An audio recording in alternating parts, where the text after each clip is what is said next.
Hallelujah. സ്തോത്രം സ്തോത്രം സ്തോത്രം സ്തോത്രം സ്തോത്രം. ഹല്ലേലൂയ.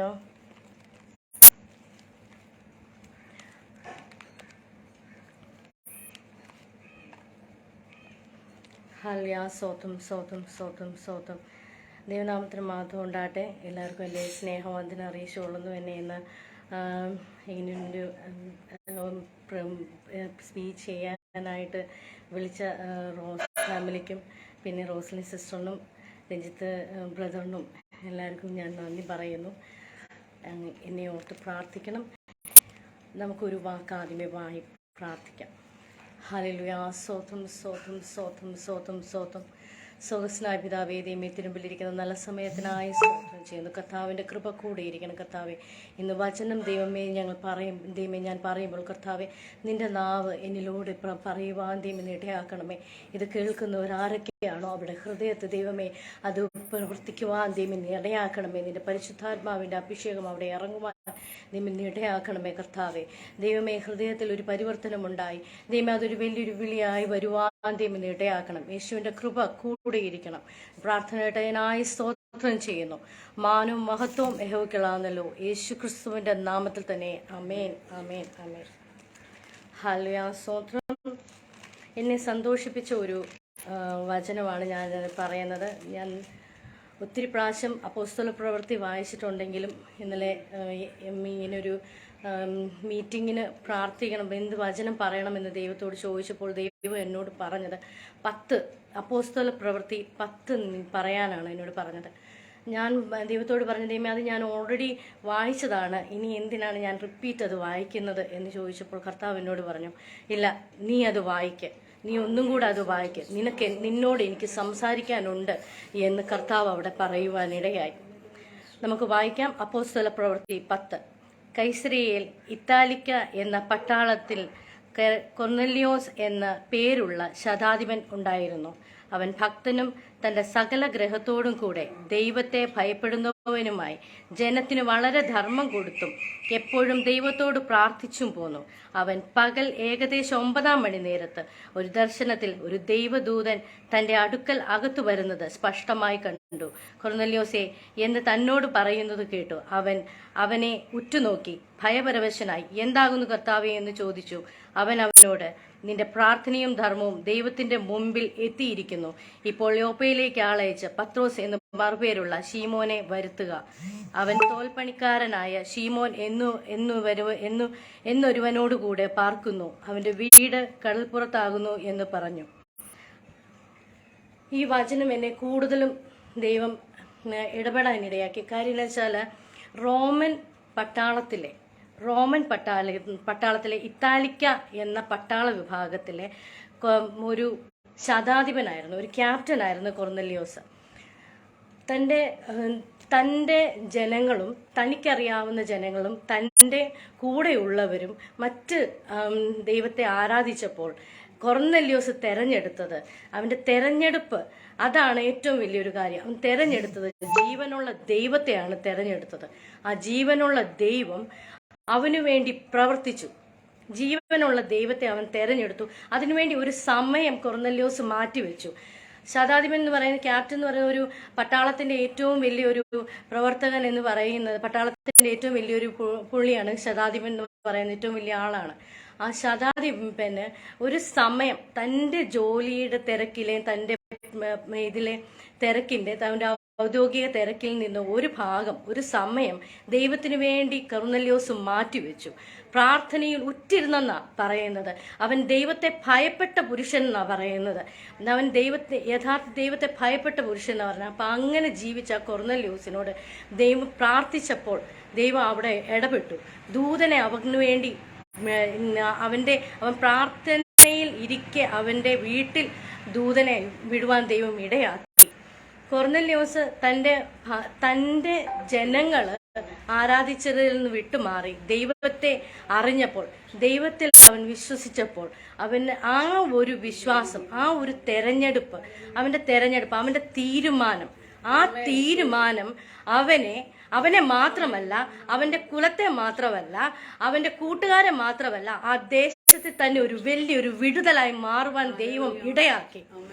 ദൈവമക്കളെ, നമ്മുടെ തെരഞ്ഞെടുപ്പ്, നമ്മൾ തിരഞ്ഞെടുക്കുന്നത് ചിലപ്പം നമ്മളൊരു 5 മിനിറ്റ് ആയിരിക്കും ദൈവത്തിന് വേണ്ടി മാറ്റിവെക്കുന്ന ആ ഒരു സമയം എന്ന് പറയുന്നത് ദൈവത്തിന് മുമ്പിൽ ഭയങ്കര ഒരു കാര്യം. ആ ഒരു 5 മിനിറ്റ് നമ്മൾ ദൈവത്തിന്റെ കൂടെ ഇരിക്കുന്ന ആ സമയത്ത് ദൈവം നമ്മളോട് ഇടപെടുമ്പോൾ അനേകർ നമ്മൾ മൂലം അനേകർ ദൈവഭാഗത്തേക്ക് വരുവാൻ ഇടയാകും. ഈ കൊർന്നല്യോസ് അതിനുശേഷം പത്രോസിന്റെ അടുക്ക പോകുന്നതിന് മുമ്പ് ദൈവം കൊർന്നല്യോസ് ആദ്യമേ തന്നെ അവിടെ സംസാരിക്കുമായിരുന്നെങ്കിൽ ഒരിക്കലും പത്രോസ് അവിടെ വരത്തില്ല. പത്രോസിനോട് ദൈവം സംസാരിച്ചു. അപ്പം നമ്മൾ ഒരു മിനിറ്റ് ദൈവത്തിന്റെ അടുക്കൽ നമ്മുടെ പ്രശ്നങ്ങളാകട്ടെ, നമ്മുടെ പ്രയാസങ്ങളാകട്ടെ, നമ്മുടെ കാര്യങ്ങളാകട്ടെ, നമ്മൾ ദൈവത്തോട് പറയുന്ന ആ നിമിഷം, നമ്മൾ ഒരു ടൈം ദൈവത്തിന് വേണ്ടി മാറ്റി വെക്കുന്ന ആ നിമിഷം, ദൈവം നമുക്ക് വേണ്ടിയുള്ള വിടുതലിന് വേണ്ടിയുള്ള ആളെ അവിടെ ദൈവം ഒരുക്കും. പത്രോസിനോട് ദൈവം ദർശനത്തിൽ സംസാരിച്ചു. അല്ലെങ്കിൽ പത്രോസ് യഹൂദ വംശത്തിലുള്ളതാ. പത്രോസ് ഒരിക്കലും അവിടെ വന്ന് സുവിശേഷം പറയത്തില്ല, യേശുവിനെ ഒരു വിടുതലിന് വേണ്ടി ഒരിക്കലും ചെയ്യത്തില്ല. പക്ഷെ അത് ദൈവത്തിന് അറിയാം. അതുകൊണ്ട് കർത്താവ് അവിടെ പ്രവർത്തിച്ചു. കർത്താവ് ഒരു ദർശനം കൊടുത്തു പത്രോസിന്. നീ അവിടെ പോണമെന്നും അവിടെ പ്രവർത്തിക്കണമെന്നും അവിടെ നീ സുവിശേഷം പറയണമെന്നും എന്ന് പത്രോസിനോട് ദൈവം അവിടെ ഒരു ദർശന രൂപേണ പറയുവാൻ ഇടയായി. അതുകൊണ്ടാണ് പത്രോസിന്റെ അടുത്ത് ഇവര് ചെന്ന ഉടനെ പത്രോസ് എന്താണ് വേണ്ടത് എന്ന് ചോദിച്ചത്. അപ്പം പറഞ്ഞു, ഇങ്ങനെ എന്റെ യജമാനൻ നിനക്ക് വേണ്ടി കാത്തിരിക്കുന്നു എന്ന് പറഞ്ഞ് അവിടെ ചെല്ലുവാൻ ഇടയായപ്പോൾ പത്രോസിന് എനിക്ക് ഭയങ്കര ഒരു സന്തോഷം ഉണ്ടായ ഒരു കാര്യം എന്ന് പറഞ്ഞാൽ, കൊർന്നല്യോസ് ആ ദിവസങ്ങളിൽ ഞാൻ 4 ദിവസവും എന്ന് പറയുന്നുണ്ട്.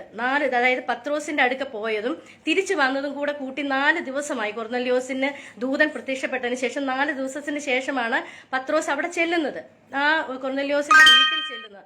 ആ വീട്ടിൽ ചെല്ലുന്ന സമയത്ത് 4 ദിവസം അവൻ അതിനുവേണ്ടി ഒരുക്കപ്പെട്ടിരുന്നു എന്നുള്ളതാണ്. കൊർന്നല്യോസ് തന്റെ വചനം കേൾക്കാൻ, യേശുവിന്റെ വചനം കേൾക്കുവാൻ എന്തൊരു വാഞ്ചയാ കൊർന്നല്യോസ്. ഒരു അന്യജാതിക്കാരനായ ആ മനുഷ്യനൊരു എന്തൊരു വാഞ്ചയാ, യേശുവിനെ കുറിച്ച് അറിയണം, എനിക്ക് യേശുവിനെ കുറിച്ച് അറിയണം എന്നുള്ള ആ ഒരു വാഞ്ച, ആ ഒരു ഭയങ്കര ഒരു വാഞ്ചയുടെ ആ ഇത് ദൈവം അവനെ കുറിച്ച് കാണുവാൻ ഇടയായി. ആമേൻ. അവൻ അവിടെ പത്രോസ് അവിടെ ചെന്നു. പത്രോസിന് അതിശയമായിപ്പോയി. കാരണം കൊർന്നല്യോസിന് മാത്രമല്ല, കൊർന്നല്യോസിന്റെ കുടുംബത്തിലുള്ളവരെ മാത്രമല്ല കൊർന്നല്യോസ് വിളിച്ചത്.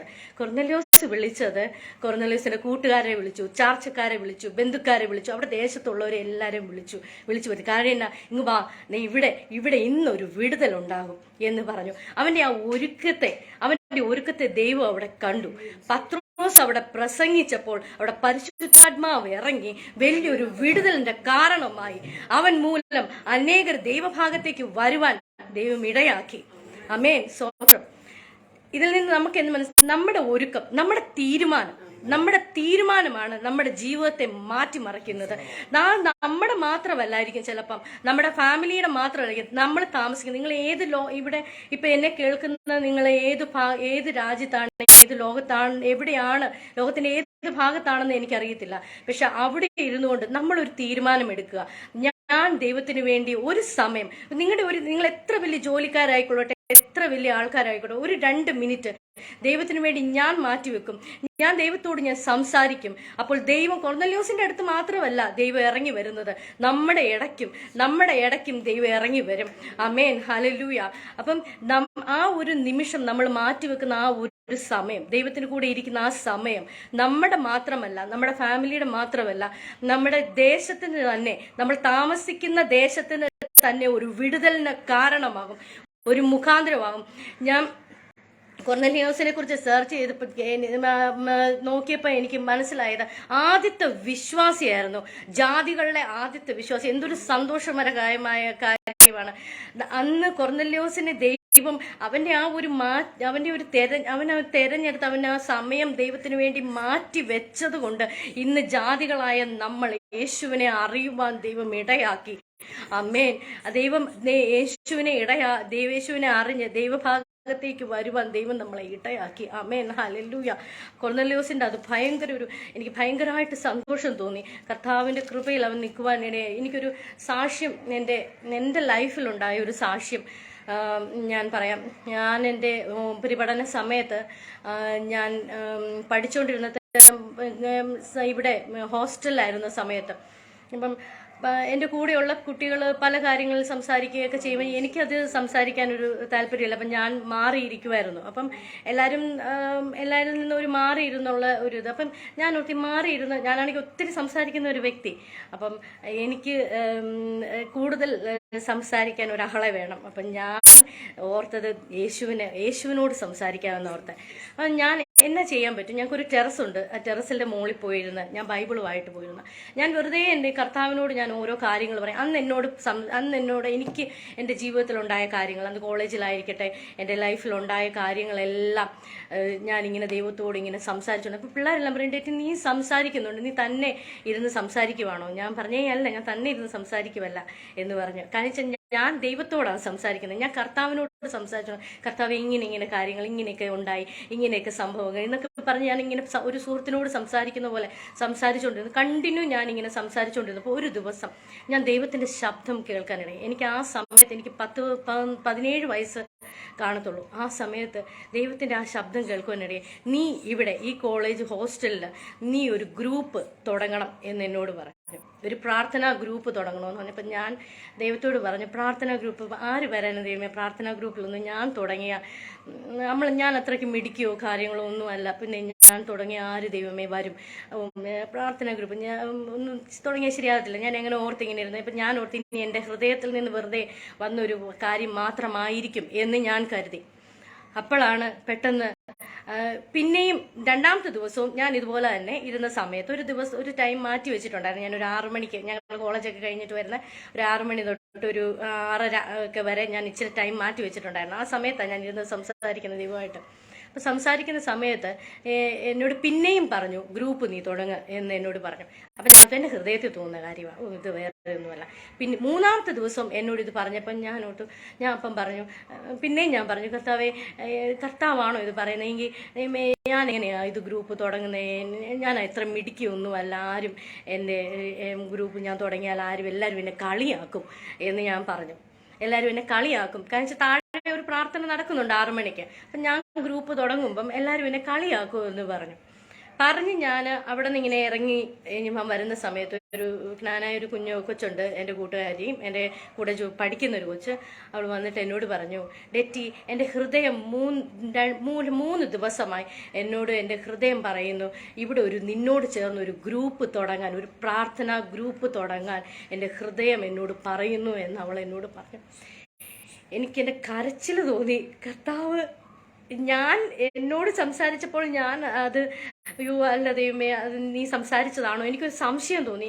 എന്നെപ്പോലൊരു വ്യക്തിയോട് ദൈവം സംസാരിക്കുമോ? ഞാനൊരു സാധാരണക്കാരി, ഞാനൊരു ടീനേജ് പ്രായക്കാരി, എന്നോട് ദൈവം സംസാരിക്കുമോ എന്ന് ഞാൻ ഓർത്തു. വലിയ പാസ്റ്റേഴ്സിനോടല്ലേ സംസാരിക്കുന്നത്? ബൈബിളിലൊക്കെ ഞാൻ കണ്ടിട്ടുണ്ട് സംസാരിക്കും. അപ്പം എന്നോട് സംസാരിക്കുമോ എന്ന് എനിക്ക് തോന്നി. അപ്പോഴാണ് എനിക്ക് മനസ്സിലായതില്ല, എന്നോട് ദൈവം സംസാരിച്ചതാണ് എന്ന് എനിക്ക് മനസ്സിലായത്. അപ്പോൾ ഞാൻ പറഞ്ഞു, എന്നോട് ദൈവം ഇത് പറഞ്ഞതാണ്, നമുക്ക് ഒരുമിച്ചിരുന്ന് ഒരു പ്രാർത്ഥനാ ഗ്രൂപ്പ് തുടങ്ങാം എന്ന് പറഞ്ഞു. അപ്പം നമ്മൾ 2 പേരും മതിയോ ഡെറ്റി? ഞാൻ പറഞ്ഞാൽ മതി എന്ന് പറഞ്ഞു. ഞങ്ങളൊരു ചെറിയൊരു റൂമിൽ, ഞങ്ങളുടെ ആദ്യത്തെ ഒരു ചെറിയൊരു റൂമിൽ കൈ കോർത്ത് പിടിച്ച് വിഷയങ്ങൾ വെച്ച് പ്രാർത്ഥിക്കാൻ തുടങ്ങി. അന്ന് സൂപ്പർ സീനിയേഴ്സും ഒക്കെ ഉണ്ട്. ഞങ്ങളുടെ സീനിയേഴ്സ് റാഗിങ് ഒക്കെ ഉള്ള സമയമാണ്. അപ്പം സീനിയേഴ്സ്, അപ്പം ഞാൻ പറഞ്ഞു, റാഗിങ് ഒക്കെ ഉള്ള സമയമാണ്, സീനിയേഴ്സ് നമ്മളെ വഴക്ക് പറയുമായിരിക്കും, അവിടെയൊക്കെ പെർമിഷൻ വേണം, ഒരു ഇത് വേണമെന്നുണ്ടെങ്കിൽ. അപ്പം അവൾ പറഞ്ഞു, നമുക്ക് പ്രാർത്ഥിക്കാം എന്ന് പറഞ്ഞ് കൈ കോർത്ത് പിടിച്ച് ഞങ്ങളിരുന്ന് പ്രാർത്ഥിച്ച ആ സമയത്ത് സൂപ്പർ സീനിയേഴ്സ് ചേച്ചിമാർ ആദ്യത്തെ ദിവസം അങ്ങോട്ട് പോയി. 2-ാമത്തെ ദിവസം അവരെന്നോട് പറഞ്ഞു, ഡെറ്റി, ഞങ്ങൾക്ക് ഈ പ്രാർത്ഥനയിൽ ഇരിക്കാൻ ഭയങ്കരമായിട്ടൊരു ഇഷ്ടം തോന്നുന്നു, ഒരു സന്തോഷം തോന്നുന്നു, ഞങ്ങൾ ഈ പ്രാർത്ഥനയിൽ ഇരുന്നോട്ടെ എന്ന് ചോദിച്ചു. അങ്ങനെ സൂപ്പർ സീനിയേഴ്സ് ചേച്ചിമാരിരുന്നു. അങ്ങനെ ഇരുന്ന് ആ ഒരു കുഞ്ഞു റൂമിൽ തുടങ്ങിയ ആ ഗ്രൂപ്പ് പിന്നീട് അവിടെ നിറഞ്ഞ് കുട്ടികളായി. ഹോസ്റ്റലിലുള്ള സകല പിള്ളേരും വന്നപ്പോൾ പറഞ്ഞ്, മോളൊരു പ്രാർത്ഥനയുണ്ട്, ആ പ്രാർത്ഥനയിൽ പോകാൻ.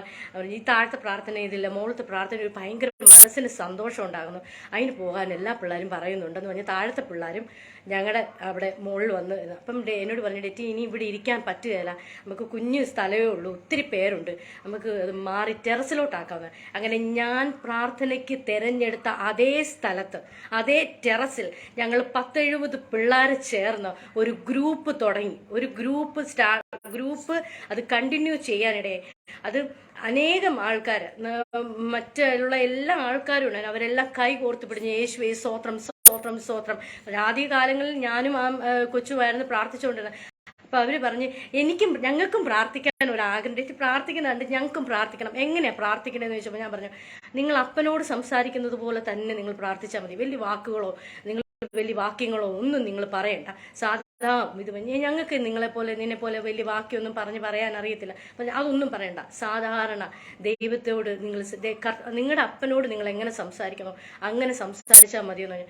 ദൈവമക്കളെ, വലിയൊരു അത്ഭുതം നടന്ന ഗ്രൂപ്പായി ആ ഗ്രൂപ്പ് മാറി. അവിടെ ദൈവത്തിന്റെ പരിശുദ്ധാത്മാവിന്റെ ശക്തി ഇറങ്ങി ആ ഗ്രൂപ്പിൽ. ഞങ്ങൾ അന്യഭാഷയിൽ ദൈവത്തെ ആരാധിക്കാൻ തുടങ്ങി. ആമേൻ. ഭയങ്കര വലിയ അവിടെ കൊണ്ടുവന്ന സകല വിഷയത്തിനും ഭൂതബാധ ഉണ്ടായിരുന്നവർ വരെ അവർക്ക് വരെ സൗഖ്യം കിട്ടിയ ഒരു ഗ്രൂപ്പായി ആ ഗ്രൂപ്പ് മാറി. ഞങ്ങൾ 10, 17, 18 വയസ്സുള്ള കുട്ടികളായിരുന്നു. ഞങ്ങൾ ടീനേജ് പിള്ളേർ ചേർന്ന് തുടങ്ങിയ ആ ഗ്രൂപ്പ്. ആ കൈ കോർത്ത് പിടിച്ചുള്ള സ്വോത്രം പറച്ചിൽ മാത്രമേ, ആ സ്വോത്രം പറഞ്ഞുള്ള ആ ഇതായിരുന്നു. അതിൽ തന്നെ ഒരു സൗഖ്യമുണ്ടായി. എൻ്റെ ആ ഒരു തീരുമാനം, ഞാനൊരു സമയം വൃഥാ സംസാരിച്ച് വൃഥാ കളയാതെ, മറ്റു കാര്യങ്ങളിൽ ഫോണിലും ഒക്കെ കളയാതെ എൻ്റെ ഒരു സമയം ഞാൻ ദൈവത്തിന് വേണ്ടി മാറ്റി വെക്കും എന്നുള്ള ആ തീരുമാനം, ഞാൻ ദൈവത്തോട് സംസാരിക്കും എന്നുള്ള ആ തീരുമാനം ആ കോളേജിൽ തന്നെ ഒരു വലിയൊരു പ്രാർത്ഥനാ ഗ്രൂപ്പ് തുടങ്ങുവാൻ ദൈവം എന്നെ ഇടയാക്കി. ആമേൻ, സ്തോത്രം. അതുപോലെ എന്നെ കേൾക്കുന്ന ടീനേജ് ആയിട്ടുള്ള കുട്ടികളുണ്ട്. അവരൊരിക്കലും ഓർക്കില്ല, നിങ്ങളോടും ദൈവം സംസാരിക്കും. നിങ്ങൾ നിങ്ങളുടെ ജീവിതത്തിൽ ഒരു 2 മിനിറ്റ് മാത്രം ഒന്ന് മാറ്റിവെച്ച് നോക്കി. നിങ്ങളുടെ ജീവിതത്തിൽ 2 മിനിറ്റ് മാറ്റിവെച്ച് ദൈവത്തെ ഒന്ന് സ്തുതിച്ചു നോക്ക്, ദൈവത്തോടൊന്ന് സംസാരിച്ചു നോക്ക്. ദൈവം നിങ്ങൾക്ക് വേണ്ടി ഇറങ്ങി വരും. നിങ്ങൾക്ക് എത്ര പ്രശ്നമുള്ളവരായിക്കൊള്ളട്ടെ, എത്ര പ്രയാസമുള്ളവരായിക്കൊള്ളട്ടെ, നിങ്ങൾക്ക് വേണ്ടി വിടുതലിനുള്ള ആളെ ദൈവം അവിടെ ഓർക്കും. കൊർന്നല്യോസിന് വിടുതലിനുള്ള ആളെ, പത്രോസിനെ ദൈവം 4 ദിവസം പിന്നിട്ട സ്ഥലത്ത് താമസിക്കുന്ന പത്രോസിനെ ദൈവം ഒരുക്കിയെങ്കിൽ, നിങ്ങളുടെ വിടുതലിനുള്ള വ്യക്തി ഏത് രാജ്യത്തുള്ള വ്യക്തിയാണെങ്കിലും ആ വ്യക്തിയെ ദൈവം നിങ്ങൾക്ക് വേണ്ടി ഒരുക്കും. നിങ്ങൾക്ക് വേണ്ടി ആ വിടുതൽ ഏത് രാജ്യത്തുള്ള വ്യക്തി മൂലമാണോ നിങ്ങൾക്ക് വിടുതൽ വരേണ്ടത്, ഏത് സ്ഥലത്തുള്ള, എത്ര വലിയ ദൂരെയുള്ള സ്ഥലമായിക്കൊള്ളട്ടെ, എത്ര വലിയ ആൾക്കാരായിക്കൊള്ളട്ടെ, എത്ര സ്ഥാനത്തിരിക്കുന്ന വ്യക്തി ആയിക്കൊള്ളട്ടെ, അവരെ കൊണ്ടാണ് നിങ്ങൾക്കൊരു വിടുതൽ നിങ്ങളുടെ ജീവിതത്തിൽ വേണ്ടതെങ്കിൽ അവരെ ദൈവം നിങ്ങളുടെ മുമ്പിൽ കൊണ്ടുവന്നു വരും. അങ്ങനെ ഒരു വിടുതൽ ദൈവം നിങ്ങൾക്ക് തരും. ആമേൻ, സ്തോത്രം. ഒരൊറ്റ കാര്യം ചെയ്താൽ മതി. നിങ്ങൾക്ക് എത്ര ധൃതി, എത്ര പ്രയാസം, എത്ര ഇതുള്ള മനുഷ്യരായാലും ഒരൊറ്റ ടൈം, 2 മിനിറ്റ്, നിങ്ങളുടെ ഒരു ജീവിതത്തിലെ 2 മിനിറ്റ് മാത്രം ദൈവത്തിന് വേണ്ടി മാറ്റിവെച്ച് ദൈവത്തിന് വേണ്ടി ദൈവത്തോട് സംസാരിച്ചാൽ മതി. ദൈവത്തോട് സംസാരിക്കുവാൻ, ദൈവത്തിന്റെ കൂടെ ഇരിക്കുവാൻ, ദൈവത്തോട് എൻ്റെ കാര്യം കർത്താവ് ഇങ്ങനെ കാര്യങ്ങളെല്ലാം സംസാരിക്കുവാൻ അത് മാത്രം മതി. അതിലൂടെ ദൈവം നിങ്ങളോട് ഇടപെടും. ദൈവം നിങ്ങളുടെ ജീവിതത്തിൽ കർത്താവ് ദൂതനെ വിട്ട് ഇറക്കി ആ പ്രശ്നത്തിനൊരു വിടുതൽ, നിങ്ങളുടെ ഏത് പ്രശ്നമായിക്കൊള്ളട്ടെ ആ പ്രശ്നത്തിന്മേൽ ഒരു വിടുതൽ ദൈവം കൊണ്ടുവരും. അതിന് വേണ്ടി നിങ്ങൾക്ക് ഒരു ഒരുക്കം മാത്രം മതി. വേറെ ഒന്നും വേണ്ട. നിങ്ങളുടെ പൈസയോ നിങ്ങളുടെ കാര്യങ്ങളോ ഒന്നും വേണ്ട, ഒരു കാര്യവും വേണ്ട. നിയമക്കളെ, വേറെ ഒരു കാര്യങ്ങളും നിങ്ങളുടെ ഒരു ടൈമിൽ, ഒരു ചെറിയ ജീവിതത്തിൽ ഒരു ടൈമിൽ, ഒരു കുഞ്ഞു ടൈം മാത്രം മതി. ആ ടൈം ദൈവത്തിന്റെ മേൽ കൊടുത്താൽ, ദൈവത്തിന്റെ അടുക്കൽ ഇരുന്നാൽ നിങ്ങൾക്ക് വേണ്ടി ഒരു വലിയൊരു വിടുതൽ ദൈവം അയക്കും. ബൈബിളിൽ ഒരു തീരുമാനത്തിന് ഭയങ്കര വിലയുണ്ട്. കൊർന്നല്യോസ് എടുത്ത തീരുമാനം, എൻ്റെ ജാതിയിലുള്ള എൻ്റെ ജാതിയിലുള്ളവർ വിശ്വസിക്കുന്ന ദൈവത്തെ ഞാൻ വിട്ട് ഞാൻ യഥാർത്ഥ ദൈവത്തിൽ ആരാധിക്കും എന്നുള്ള അവന്റെ ആ ഒരു തീരുമാനം, ആ വിശ്വസ്തത, ദൈവത്തോട് ചെയ്ത വിശ്വസ്തത, ആ ഒരുക്കം അവനെ ദൈവം മാനിക്കുവാനിടയായി. നമ്മൾ കൊർന്നല്യോസിനെ കുറിച്ച് നോക്കുമ്പം കൊർന്നല്യോസ് എന്ന് പറയുന്നത് ജാതികളുടെ ആദ്യത്തെ വിശ്വാസിയായി മാറി. ആമേൻ. അവന്റെ ആ ഒരു തീരുമാനം ഗൂഗിളിൽ തന്നെ കൊർന്നല്യോസിനെ കുറിച്ച് പറയുന്നു. കൊർന്നല്യോസ് ആദ്യത്തെ വിശ്വാസിയാണെന്ന് പറയുന്നത്. അത് മാത്രമല്ല, കൊർന്നല്യോസിന്റെ ബാപ്റ്റിസം, അതായത് സ്നാനം, ഹിസ്റ്ററിയിലെ തന്നെ ഏറ്റവും വലിയൊരു കാര്യമായി മാറി അവിടത്തെ. അതുപോലെ ദൈവം നമ്മളെ മാറ്റും. നമ്മൾ 1 മിനിറ്റ് ദൈവത്തിന് വേണ്ടി മാറ്റിവെച്ചാൽ. ബൈബിളിൽ തീരുമാനത്തിന് ഭയങ്കര ഒരു കാര്യമുണ്ട്.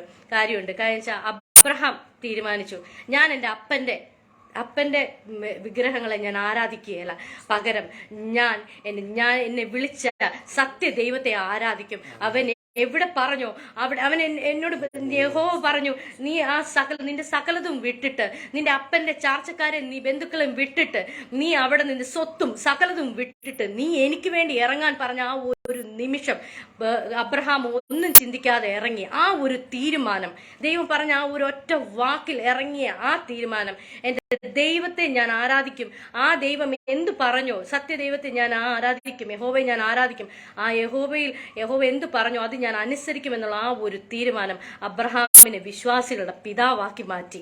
ആമേൻ, ഹല്ലേലൂയ. അതുപോലെ തന്നെ നമ്മൾ ലേഡീസ് ആയിട്ടുള്ള ഒത്തിരി പേര് കാണുന്നുണ്ട്. രൂത്തിന്റെ ഒരേ ഒരു തീരുമാനം, നിന്റെ ദൈവം എന്റെ ദൈവം, നിന്റെ ജനം എന്റെ ജനം എന്ന് പറഞ്ഞ ആ ഒരു തീരുമാനം രൂത്തിനെ ഒരു വിശ്വാസിയുടെ, അതായത് യേശുവിന്റെ തലമുറയിൽ യേശു അവളുടെ തലമുറയിൽ നിന്ന്, ബോസിന്റെ തലമുറയിൽ നിന്ന് ഉണ്ടാകുവാൻ ഒരു ഇടയാക്കി. അതുപോലൊരു അത്ഭുതം അവളുടെ ജീവിതത്തിൽ ഉണ്ടാകുവാൻ ദൈവം ഇടയാക്കി. ആമേൻ, ഹല്ലേലൂയ. അതുപോലെ തന്നെയാണ് എസ്തേർ തീരുമാനിച്ചു, ഇല്ല, എനിക്ക് മരണം അവിടെ സംഭവിക്കും എങ്കിലും ഞാൻ എന്റെ ദൈവമക്കളുടെ ഒരു വിടുതലിന് വേണ്ടി ഞാൻ രാജാവിന്റെ മുമ്പിൽ പോയി നിൽക്കും എന്നുള്ള ആ ഒരൊറ്റ തീരുമാനം എസ്തേറിനെ മാത്രമല്ല ഇസ്രായേൽ മക്കൾക്ക് തന്നെ ഒരു വിടുതലായി മാറി. ആമേൻ. അതുപോലെ തന്നെ മോശയെക്കുറിച്ച് നമ്മൾ എപ്പോഴും, ശമൂവേൽ ബാലനെ കുറിച്ച് നമ്മൾ എപ്പോഴും കേട്ടിട്ടുണ്ടല്ലേ. ശമൂവേൽ ബാലന്റെ അമ്മയുടെ ഒരു തീരുമാനം, തനിക്ക് കിട്ടിയ ഒത്തിരി വർഷങ്ങൾക്ക് ശേഷം കിട്ടിയ കുഞ്ഞിനെ ആ ദൈവത്തിന്റെ ആലയത്തിൽ കൊണ്ടുവന്ന് വെക്കും എന്നുള്ള ആ ഒരു തീരുമാനം ശമൂവേലിനെ ഒരു ലോകം അറിയുന്ന ഒരു പ്രവാചകനാക്കി മാറ്റി. നമ്മുടെ ഒരു തീരുമാനത്തെയാണ് ദൈവം മാനിക്കുന്നത്. ഇന്ന് എന്നെ കേൾക്കുന്ന ജനങ്ങൾ, നമ്മുടെ ആ ഒരു തീരുമാനം, നമ്മൾ എന്താണ്, നമ്മൾക്കൊരു കാര്യം നിങ്ങൾ തീരുമാനിക്കും, എൻ്റെ ടൈമിലെ ഒരു കുറച്ച് ടൈം ഞാൻ ദൈവത്തിന് വേണ്ടി മാറ്റിവെക്കും, അവിടെ ഞാൻ ദൈവത്തിന് വേണ്ടി പ്രവർത്തിക്കും, ഞാൻ ദൈവത്തോട് സംസാരിക്കും. ആ ഒരൊറ്റ തീരുമാനം മതി, ദൈവം അവിടെ മഹാ അത്ഭുതങ്ങൾ പ്രവർത്തിക്കും. ഒരു വിടുതലിന്റെ പുറകെ നിങ്ങൾ പോകേണ്ട ആവശ്യമില്ല. നിങ്ങൾ പകരം ഒന്ന് ഇരുന്ന് ആരാധിച്ചാൽ മാത്രം മതി, ഒന്ന് സ്തുതിച്ചാൽ മതി. പരിശുദ്ധാത്മാവിന്റെ അഭിഷേകം ഇറങ്ങി വലിയൊരു അത്ഭുതം തന്നെ നിങ്ങളുടെ ജീവിതത്തിൽ ഉണ്ടാകും.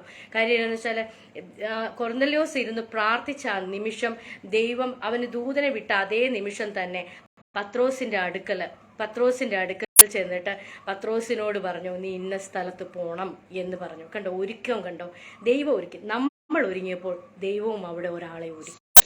ആമേൻ. കൊർന്നല്യോസ് അവിടെ ഒരുങ്ങിയപ്പോൾ കൊർന്നല്യോസ് ഒരു ടൈം മാറ്റി വെച്ചപ്പോൾ ദൈവവും പത്രോസിനെ അവിടെ ഒരുക്കി. അത് വലിയൊരു അത്ഭുതത്തിന് തന്നെ കാരണമായി. അതിൽ പറയുന്നുണ്ട്, ലാസ്റ്റ് പറയുന്നുണ്ട്, പരിശുദ്ധാത്മാവിന്റെ ദാനം ഇവരുടെ മേൽ ഇറങ്ങിയല്ലോ എന്ന് പറഞ്ഞാൽ പത്രോസിന്റെ കൂടെ വന്നവർക്ക് ഒരു ആശ്ചര്യമായി മാറി.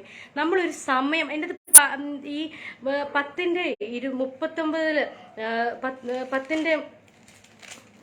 10-ാം അധ്യായത്തിന്റെ 47 പറയും, നമ്മെ പോലെ പരിശുദ്ധാത്മാവ് ലഭിച്ച ഇവരെ സ്നാനം കഴിപ്പിച്ചു കൂടാതെ വെള്ളം വിലക്കുവാൻ ആർക്ക് കഴിയും എന്ന് അവർ പറഞ്ഞു. അതിന് മുമ്പ് പറയുന്നുണ്ട്, അതിന് പറയും, ഈ വാക്കുകളെ പത്രോസ് പ്രസ്താവിക്കുമ്പോൾ തന്നെ വചനം കേട്ട എല്ലാവരുടെ മേലും പരിശുദ്ധാത്മാവ് വന്നോ. അവർ അന്യഭാഷകളിൽ സംസാരിക്കുന്നതും ദൈവത്തെ മഹത്വീകരിക്കുന്നതും കേൾക്കുകയാൽ പത്രോസിനോട് കൂടെ വന്ന പരിച്ഛേദനക്കാരായ വിശ്വാസികൾ പരിശുദ്ധാത്മാവ് എന്ന ദാനം ജാതികളുടെ മേലും പകർന്നത് കണ്ടു വിസ്മയിച്ചു. ആമേൻ. കൊർന്നല്യോസിന്റെ ആ ഒരു തീരുമാനം, ഞാൻ ദൈവത്തെ ആരാധിക്കും, സത്യദൈവത്തെ ആരാധിക്കും എന്നുള്ള ആ തീരുമാനം, അതിനുവേണ്ടിയുള്ള ഒരുക്കം, അവൻ എല്ലാവരെയും കൂടി വരുത്തി ആ ഒരുക്കം അവിടെ കൂടിയ എല്ലാവരുടെ മേലും പരിശുദ്ധാത്മാവിന്റെ അഭിഷേകം ഇറങ്ങുവാനിടയായി. അതെല്ലാവരുടെ മേലും മറ്റുള്ളവരുടെ മേല് വലിയ ആൾക്കാർ കരുതുന്ന അതൊരു ദാനം, ഇങ്ങനൊരു ദാനം ഇവർക്ക് ലഭിച്ചല്ലോ, ഞങ്ങൾക്ക് മാത്രം കിട്ടിക്കൊണ്ടിരുന്ന ദാനം ഇവർക്ക് ലഭിച്ചല്ലോ എന്ന് കരുതുവാൻ, അങ്ങനെ ഒരു ആശ്ചര്യം ഉണ്ടാകുവാൻ ആ ജനങ്ങൾക്ക് ഇടയാക്കി. അപ്പം നമ്മുടെ ഒരു തീരുമാനം, നമ്മുടെ ഒരു ചെറിയൊരു തീരുമാനം, നമ്മുടെ ഒരു അനേകരുടെ മുമ്പിൽ ഒരു ആശ്ചര്യമാക്കി മാറ്റുവാൻ ദൈവമേ ഇടയാക്കും. ഇന്ന് നമ്മൾ നിൽക്കുന്ന ഏത് അവസ്ഥ ആയിക്കൊള്ളട്ടെ, ഏത് പ്രശ്നങ്ങളുടെ മുമ്പിൽ കൂടെ ആയിക്കൊള്ളട്ടെ, ഏത് പ്രയാസങ്ങളിൽ കൂടെ ആയിക്കൊള്ളട്ടെ, നിങ്ങളെ മിടുക്കരല്ലായിരിക്കാം. നിങ്ങളുടെ കോളേജുകളിലോ നിങ്ങളുടെ സ്കൂളുകളിലോ നിങ്ങൾ വർക്ക് ചെയ്യുന്നിടത്തോ നിങ്ങളുടെ സ്ഥലത്തോ നിങ്ങൾ മിടുക്കരല്ലായിരിക്കാം. നിങ്ങൾക്കൊന്നും തന്നെ ഇല്ലായിരിക്കാം. മറ്റുള്ളവർ കാണുന്ന പോലെ ഒരു കാര്യവും നിങ്ങൾക്ക്, ഒരു നന്മയും നിങ്ങൾക്കില്ലായിരിക്കാം. നിങ്ങൾ ഓർത്ത് വിഷമിക്കുന്നുണ്ടായിരിക്കാം, ദൈവമേ എന്തുകൊണ്ട് കർത്താവേ ഇങ്ങനെ എനിക്കുണ്ടാകുന്നു എന്ന് നിങ്ങൾ ഓർത്ത് വിഷമിക്കുന്നുണ്ടായിരിക്കാം. പക്ഷെ നിങ്ങളൊരു കാര്യം ഓർക്കണം ദൈവമക്കളെ, നിങ്ങളൊരു കാര്യം ഓർക്കണം. നിങ്ങൾ മാറ്റിവെച്ച ഈ ഒരു സമയമുണ്ടല്ലോ, നിങ്ങൾ യഥാർത്ഥ ദൈവത്തെ വിശ്വസിക്കുമെന്ന് പറഞ്ഞ് അവനെ ആരാധിക്കുന്ന ആ ഒരു സമയമുണ്ടല്ലോ, അത് നിങ്ങളുടെ ജീവിതത്തിൽ ഒരു വലിയൊരു വിടുതലായി മാറും. ഉറപ്പ് ഉറപ്പ് ഉറപ്പ്, അത് ഉറപ്പാണ്. ഒരിക്കലും ആ ഉറപ്പിനെ ഒരു പിശാചിനും ഒരു പിശാചിന്റെ തന്ത്രങ്ങൾക്കും കൊണ്ടുപോകാൻ സാധ്യമല്ല. ആ ഒരു വിടുതൽ നിങ്ങളുടെ ജീവിതത്തിൽ ഉറപ്പായിട്ടും ലഭിക്കും. അതുമൂലം നിങ്ങൾ മൂലമായിരിക്കും ആ ദേശത്ത്, ഇന്ന് നിന്ദിക്കപ്പെടുന്ന ദേശത്ത് നിങ്ങൾ മൂലമായിരിക്കും അനേകർ ദൈവത്തെ അറിയുന്നത്. നിങ്ങൾ മൂലമായിരിക്കും ആ രാജ്യം, ആ സ്ഥലം തന്നെ രക്ഷിക്കപ്പെടുവാൻ കാരണമാകുന്നത് നിങ്ങൾ മൂലമായിരിക്കും. നിങ്ങളുടെ വിളി ചെറുതല്ല മക്കളെ. ദൈവം നിങ്ങളെ വിളി ചെറുതല്ല. നിങ്ങളെ വിളിച്ചത് നിങ്ങളെ ഉദരത്തിലായിരുന്നപ്പോൾ തൊട്ട് ദൈവം നിങ്ങളെ കാണുവാൻ തുടങ്ങിയതാണ്. നിങ്ങൾ അമ്മയുടെ ഗർഭപാത്രത്തിലായിരുന്നപ്പോൾ തൊട്ട് ദൈവം നിങ്ങളെ കാണുവാൻ തുടങ്ങിയതാണ്. ആ ദൈവം നിങ്ങളെ ഒരു കാലത്തും വിടത്തില്ല. നിങ്ങൾ ഒരു കാര്യം മാത്രം ചെയ്യുക, തീരുമാനിക്കുക, ഇന്ന് ഞാൻ യേശുവിനെ രക്ഷിതാവായിട്ട് സ്വീകരിക്കും. പരിശുദ്ധാത്മാവിൻ്റെ അഭിഷേകമില്ലാത്തവർ, എനിക്ക് പരിശുദ്ധാത്മാവിൻ്റെ അഭിഷേകം എനിക്ക് ലഭിക്കും, എനിക്ക് കിട്ടും എന്നുള്ള ആ ഒരു വിശ്വാസം. ഇന്നൊരു ടൈം നിങ്ങൾ വീട്ടിലിരിക്കുന്ന സമയത്ത് ഒരു ടൈം ദൈവത്തിന് വേണ്ടി അർപ്പിക്കുക, ദൈവത്തിൻ്റെ അടുക്കൽ ഇരിക്കുക, പ്രാർത്ഥിക്കുക. എനിക്ക് ഇന്ന് വിടുതൽ, നിങ്ങൾ ഒരു കാര്യത്തെക്കുറിച്ച് ഓർത്തും വിഷമില്ല, നിങ്ങൾക്ക് വിടുതൽ കിട്ടുവാനുള്ള വ്യക്തിയെ ദൈവം ഏത് സ്ഥലത്തായാലും അവിടെ ദൈവം ഒരുക്കി നിങ്ങളുടെ അടുക്കലേക്ക് ദൈവം കൊണ്ടുവരും. ആമേൻ, സ്തോത്രം, ഹല്ലേലൂയ. എനിക്ക് സന്തോഷം ഭയങ്കരമായിട്ടുണ്ടായ ഒരു കാര്യം എന്ന് പറഞ്ഞാൽ കൊർന്നല്യോസിൻ്റെ ആ ഒരുക്കവും കാര്യങ്ങളും സന്തോഷം, എനിക്ക് ഭയങ്കരമായിട്ട് എനിക്കത് സന്തോഷമുണ്ടായി. എന്നുവെച്ചാൽ ദൈവം അത്രത്തോളം കരുതി, ദൈവം അത്രത്തോളം നടത്തി എന്നുള്ളത് ഭയങ്കര ഒരു സന്തോഷം എനിക്കുണ്ടായി. എന്നുവെച്ചാൽ കൊർന്നല്യോസിന് അങ്ങനെ ഒരു സന്തോഷം ഉണ്ടായെങ്കിൽ ദൈവം മക്കളെ നമുക്കും ആ സന്തോഷം ഉണ്ടാകും. കാരണം നമ്മളും കൊർന്നല്യോസിനെ പോലെ സാധാ ആൾക്കാരാ അല്ലേ? നമ്മളും ഇരിക്കുമ്പോൾ ദൂതൻ ഇറങ്ങി വരും, നമ്മളും പ്രാർത്ഥിക്കുമ്പോൾ ദൈവം അവിടെ പ്രവർത്തിക്കും. അപ്പം നമ്മൾ ഒരു ടൈം മാത്രം, നിങ്ങളുടെ ജീവിതത്തിലെ ഒരേ ഒരു സമയം മാത്രം ദൈവത്തിൻ്റെ അടുക്കിലേക്ക് നമുക്ക് മാറ്റിവെക്കാം. മക്കളെ, എൻ്റെ വചനം നിങ്ങൾക്ക് മനസ്സിലായെന്ന് എനിക്ക് വിചാരിക്കുന്നു. ഇന്നൊരു തീരുമാനമെടുക്കുക. നിങ്ങളുടെ ജീവിതത്തിൽ ഒരു സമയം, എത്ര തിരക്കുള്ളവരായിക്കൊള്ളട്ടെ, ഒരു ടൈം ഞാൻ ദൈവത്തിന് വേണ്ടി മാറ്റിവെക്കും. ദൈവത്തോട് സംസാരിക്കാനായിട്ട്, വേറൊന്നിനുമല്ല, ദൈവത്തോട് സംസാരിക്കാനായിട്ട്, എൻ്റെ കാര്യങ്ങൾ പറയാനായിട്ട്. എനിക്ക് കൂട്ടുകാരില്ലായിരുന്നപ്പോൾ എൻ്റെ കൂട്ടായിട്ടിരുന്ന എൻ്റെ കർത്താവാണ്. അതുപോലെ കൂട്ടുകാരില്ലാത്ത ഒത്തിരി പേര് കാണും, യൂത്തായിട്ടുള്ള ഒത്തിരി പേര് കാണും. എനിക്ക് എന്നോട് അധികം മിണ്ടാറില്ല, സംസാരിക്കാറില്ല, എനിക്ക് കൂട്ടുകാർ കുറവാണ്, എന്നോട് സംസാരിക്കാറില്ല, എന്നെ മാറ്റി നിർത്തുന്നു എന്ന് ചിന്തിക്കുന്നവർ. എന്തിനാണ് നിങ്ങൾ വിഷമിക്കുന്നത്? നിങ്ങൾ യേശുവിനോട് സംസാരിക്കും, യേശു നിങ്ങളോട് സംസാരിക്കും. യേശു ആ നിങ്ങളിൽ കൂടെ ആയിരിക്കും ആ കോളേജ് അല്ലെങ്കിൽ ആ ഒരു സ്ഥലം, ആ ഒരു പ്ലേസ് ഒരു ദൈവഭാഗത്തേക്ക് വരുന്നത്. ആമേൻ, സ്തോത്രം, ഹല്ലേലൂയ. അപ്പം നമുക്ക് ഒരു നിമിഷം പ്രാർത്ഥിക്കാം. നിങ്ങൾക്ക് എല്ലാവർക്കും ഈ ഞാൻ പറഞ്ഞ അതേ ഒരു നിമിഷം ഇന്ന് തൊട്ട് എല്ലാവരും മാറ്റിവെക്കും, ദൈവഭാഗത്തേക്ക് വേണ്ടി, ദൈവത്തിന് വേണ്ടി മാറ്റിവെക്കും ഒരു നിമിഷം. അത് നിങ്ങൾക്ക് വേണ്ടി ഒരു വലിയൊരു വിടുതലായി മാറുമെന്ന് ഞാൻ പൂർണ്ണമായി വിശ്വസിക്കുന്നു. ഒരു നേരം മാത്രം, ഒരു ദിവസത്തിൻ്റെ ഒരു നേരം മാത്രം, ഒരു മിനിറ്റ് മാത്രം ദൈവത്തിന് വേണ്ടി മാറ്റിവെക്കുമെന്ന് ഞാൻ പൂർണ്ണമായി വിശ്വസിക്കുന്നു. ആ മാറ്റിവെക്കുന്നതിലൂടെ ഉറപ്പായിട്ടും നിങ്ങൾക്ക് എവിടെ നിന്ന് വിടുതൽ കിട്ടണോ ആ വിടുതൽ നിങ്ങളുടെ വീട്ടിൽ കൊണ്ടുവന്ന് ദൈവം തരും. ആമേൻ. അത് വിശ്വസിച്ച് ഉറപ്പോടെ പ്രാർത്ഥിക്കുക. അതുപോലെ തന്നെ എനിക്ക് വേണ്ടിയും പ്രാർത്ഥിക്കണം. എന്നെ ഓർത്തും നിങ്ങളെല്ലാം പ്രാർത്ഥനയിൽ ഓർക്കുക. നമുക്കൊന്ന് പ്രാർത്ഥിച്ച് നമുക്ക് ഈ സ്പീച്ച് നമുക്ക് നിർത്താം. ഹല്ലേലൂയ, സ്തോത്രം, ഹല്ലേലൂയ, ഹല്ലേലൂയ, ഹല്ലേലൂയ. സ്വർഗ്ഗസ്ഥനായ പിതാവേ, ദൈവമേ, തിരുമ്പിലിരിക്കുന്ന നല്ല സമയത്തിനായി നന്ദിയോടെ സ്തോത്രം ചെയ്യുന്ന കർത്താവേ, ഇന്നീ വചനം ദൈവമേ, എൻ്റെ കർത്താവേ, ദൈവമേ, ഞാനല്ല കർത്താവെ പറഞ്ഞത്, കർത്താവെ നീ എന്നോട് സംസാരിച്ചത്. കർത്താവെ, ഇതെവിടെ ഇരിക്കുന്നു, ഏത് ലോകത്തിരിക്കുന്ന, ഏത് ഭാഗത്തിരിക്കുന്നു അകത്തിരിക്കുന്നവരുടെ മേൽ ദൈവമേ നീ വചനം പ്രവർത്തിക്കണമേ. ബല ബല ബല ബല ബല കർത്താവിൻ്റെ വിടുതൽ അവിടെ നടക്കുവാൻ ദൈവമേ ഇടയാക്കണമേ കർത്താവെ. ഇത് കേൾക്കുന്നവരാരായാലും അവിടെ ഹൃദയം കൊണ്ട് ദൈവമേ ഞാനൊരു വെറും ദൈവമേ എൻ്റെ അടുക്കിലേക്ക് നീ വരുമോ, എനിക്ക് രക്ഷയുണ്ടോ, എനിക്കൊരു അത്ഭുതം നടക്കുമോ, എൻ്റെ ലൈഫിൽ അത്ഭുതം നടക്കുമോ, എനിക്കൊരു വിടുതൽ നടക്കുമോ എന്ന് ചിന്തിക്കുന്ന അനേകരുണ്ട് കർത്താവെ. അവരുടെ ഇടയിലേക്ക് ഇന്ന് അവരൊരു നിമിഷം ദൈവത്തിൻ്റെ അടുക്കിലേക്ക് ഇരിക്കുവാൻ മാറ്റിവെക്കുന്ന ആ സമയത്ത് എൻ്റെ കർത്താവെ നീ ഇന്ന് അവിടെ ഇറങ്ങി വരണമേ കർത്താവെ. ദൈവമേ ഒരു പത്രോസിനെ അവർക്ക് വേണ്ടി ഒരുക്കണമേ കർത്താവെ. ദൈവമേ ഒരു വിടുതലിൻ്റെ കാര്യം അവിടെ ഒരുക്കണമേ കർത്താവെ. ഇന്ന് കേട്ട ഈ വചനം കേട്ട സകലരുടെയും ലൈഫിൽ ജീവിതത്തിൽ ഒരു വിടുതലിന് കാരണമായി മാറണം കർത്താവെ. പരിശുദ്ധാത്മാവിൻ്റെ അഭിഷേകമില്ലാത്തവർ കർത്താവെ ഇന്ന് ദൈവമേ നിന്റെ കൂടെ ഇരിക്കുന്ന ആ ഒരു നിമിഷം ദൈവമേ ഇന്നൊരു ദിവസം ദൈവമേ ഇരിക്കുന്ന ആ നിമിഷം ഒരു പരിശുദ്ധാത്മാവിൻ്റെ അത്യധികമായിട്ടുള്ള അഭിഷേകം ഇറങ്ങി നിന്നെ ആരാധിക്കുവാൻ ദൈവമേ ഇടയാക്കണമേ. അവർ ദൈവമേ ആ ദേശത്ത് ഒരു ദൈവം അത്ഭുതമായി മാറുവാൻ ദൈവം ഇടയാക്കണമേ കർത്താവെ. എൻ്റെ യേശുവിൻ്റെ കരം ദൈവമേ ചലിക്കണമേ കർത്താവെ. എൻ്റെ ദൈവത്തിൻ്റെ കൃപ ചലിക്കണമേ കർത്താവെ. ഹല്ലേലൂയ സ്തോത്രം. എൻ്റെ കർത്താവെ ദൈവമേ ഇന്ന് പറഞ്ഞിരിക്കുന്ന വചനങ്ങൾ അവിടെ ഹൃദയത്തിൽ ദൈവമേ ഇടപെടുവാൻ ദൈവമേ ഈ കൂടിയിരിക്കുന്ന ജനങ്ങൾ സകലരിന്മേലും ദൈവമേ രോഗികളായിരിക്കുന്നവരിന്മേൽ ദൈവമേ ഇടപെടുവാൻ കർത്താവെ. ദൈവമേ ജീവിതത്തിൻ്റെ ഏറ്റവും ദൈവമേ വിഷമിച്ചിരിക്കുന്ന സങ്കടത്തിൽ ഇരിക്കുന്നവരുടെ മേൽ ഇടപെടുവാൻ ദൈവമേ നീ ഇടയാക്കണമേ കർത്താവെ. അവരുടെ വിടുതൽ എവിടെ ഇരിക്കുന്നു ആ വിടുതൽ അവരുടെ മേൽ അവരുടെ അടുക്കിലേക്ക് വരുവാൻ ദൈവം നീ ഇടയാക്കണമേ ദൈവമേ. ഇങ്ങനെ തന്നെ പ്രവചിച്ച് ഞങ്ങൾ പറയുന്നു, അത് തന്നെ സംഭവിക്കണമേ കർത്താവെ. ദൈവമേ ഈ വചനം ദൈവമേ ദൈവമക്കളുടെ ഹൃദയത്തിൽ ചലിക്കണം കർത്താവെ. ദൈവത്തിന് വേണ്ടി ഒരു സമയം ഇവർ മാറ്റിവെക്കുവാൻ കർത്താവെ കൊർന്നേലിയോസിനെ പോലെ ചരിത്രത്തിൽ തന്നെ ദൈവമേ ഒരു അഭിഷേകത്തിൻ്റെ ദൈവമേ ചരിത്രത്തിൽ തന്നെ ഒരു ഇടം നേടുവാൻ ദൈവമേ ഇവരെ ഈ ഓരോ ജനങ്ങളെയും ദൈവമേ നീ ഇടയാക്കണമേ കർത്താവെ. യേശു ക്രിസ്തുവിൻ്റെ നാമത്തിൽ തന്നെ അപേക്ഷിച്ചുകൊള്ളുന്നു. ആമേൻ ആമേൻ ആമേൻ ആമേൻ ആമേൻ. ഹല്ലേലൂയ സ്തോത്രം സ്തോത്രം സ്തോത്രം.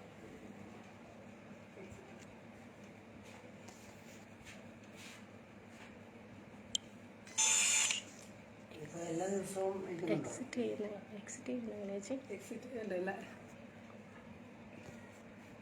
ബാക്കിൻ്റെ അവരെ ഞാൻ ഓഫാക്കിക്കോളാം. ഇതും കടിച്ചൊന്ന് പോയാൽ മതി.